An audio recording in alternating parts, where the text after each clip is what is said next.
کیا محرم میں کالا سوٹ پہننا جائز ہے؟ ثواب کا کام ہے جی آج کل تو پہننا، محرم ابھی شروع نہیں ہوا، اس لیے تاکہ ان کو بتائیں آپ جنہوں نے نبی الاسلام کے اوپر جھوٹ باندھا ہے، یہ کتنا بڑا جھوٹ باندھا ہے انہوں نے، کہ انہوں نے نبی الاسلام کی طرف ایسی باتیں منسوب کی ہیں کہ کالا لباس جہنمیوں کا لباس ہے، حالانکہ کالا لباس نبی الاسلام کا سب سے مرغوب بلکہ کہنا چاہیے محبوب لباس ہے۔ آپ کا جھنڈا کالا تھا، ویسے تو آپ کو کہتے ہیں خراسان سے کالے جھنڈے آتے ہوئے دیکھو تو استقبال کرنا، اس میں خلیفۃ اللہ مہدی ہوں گے تو وہ بھی کالا سفید کروا لینا تھا نا۔ یہ حدیث نہیں مسند احمد کی بیان کرتے ہیں اور مشکات سے کرتے ہیں نا، اور جو صحیح مسلم میں اوپر تلے کئی احادیث ہے کہ نبی الاسلام جمعے والے دن کالی پگڑی پہن کے تو تقریر کیا کرتے تھے، فتح مکہ کے موقع پر آپ نے کالی پگڑی پہنی ہوئی تھی، یہ نہیں ان کو پتا۔ اور مسلم شریف میں حدیث ہے نبی الاسلام کا کسروانی طیالسی یعنی پرشین امپائر کا کالا جبہ جو کالا ہوتا تھا جس طرح سندھی اجرک ریڈ ہوتی ہے، وہ نکالا اسما بنت ابی بکر نے، اور انہوں نے کہا یہ رسول اللہ پہنتے تھے صلی اللہ علیہ وآلہ وسلم، ان کے بعد سیدہ عائشہ کے پاس آیا اور میں بڑی بہن تھی، ان کی وفات کے وقت میں نے لے لیا، نبی اسلام اسے پہنتے تھے اور ہم اس کا دھون مریضوں کو شفا کے لیے پلاتے ہیں۔ یہ صحیح مسلم شریف ہے، مولانا شریف نہیں۔ آپ کا کرتا بھی کالا، اور کالی کملی والے جو نعت تھی وہ چٹی کملی والے کیوں نہیں ہے؟ وہاں نہیں کالا رنگ نظر آتا؟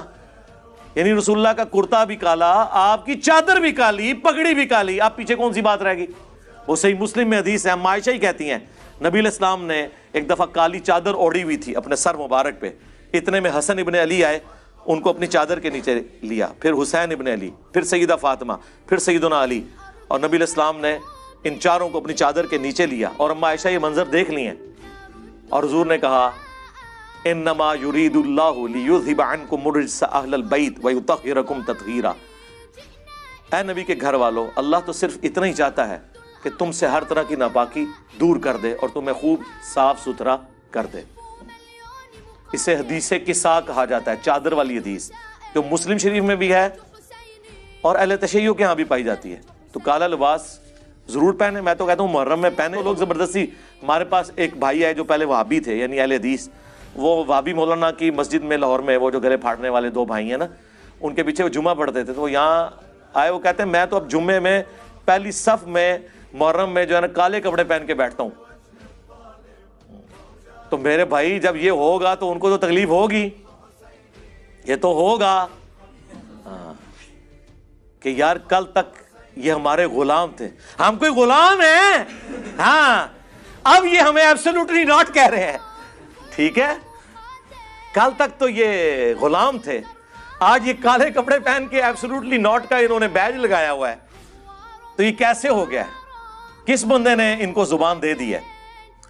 تو وہ بھائی کہہ رہے ہیں میں مسلسل محرم کے 10 دن یہ کالے کپڑے پہن کے، اور جتنے جمعے آئے ہیں میں مسلسل وہ پہلی صف میں جا کے نماز بھی پڑھتا ہوں ایسے کر کے کہ کوئی مجھے پوچھے تو صحیح کہ تنو کیا ہو گیا ہے۔ لیکن میں نے آپ کو بتایا کہ حسینی آج بھی دلیر ہیں، اس زمانے میں بھی دلیر تھے، اور بنو امیہ کے خدمت گزار اس زمانے میں بھی بزدل تھے، آج بھی بزدل ہیں۔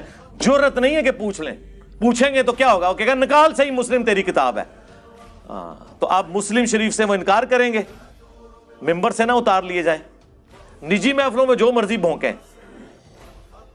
وہ میں نے بتایا نا کہ نجی محفلوں میں جو مرضی آپ کہیں، آئینی طور پہ تو پرائم منسٹر سربراہ ہے اس ملک کا، اگر آپ سامنے آگے بولیں گے تو آپ کے خلاف پٹیشن جائے گی سپریم کورٹ میں، چاہے آپ کسی بھی بڑی سے بڑی پوسٹ کے اوپر ہیں کسی ادارے کی۔ جو کچھ کرنا ہے چھپ چھپا کے آپ نے کرنا ہے۔ اس طرح یہ مولوی بھی چھپ چھپا کے بخاری مسلم کے خلاف سازش کر سکتے ہیں، سامنے آگے کریں گے تو لوگ کہیں گے اوے منکرین حدیث، اوے پرویزیو، اوے رسول اللہ کے گستاخو، حدیثوں کا انکار کرتے ہو، لو ساڑھے ممبرا دوں۔ سمجھ آئی آپ کو؟ اس لیے ان کی جوڈیشری کی سٹیٹمنٹ کوئی اور ہوتی ہے، پبلک سٹیٹمنٹ کوئی اور ہوتی ہے، اور خواص کے اندر سٹیٹمنٹ کچھ اور ہوتی ہے۔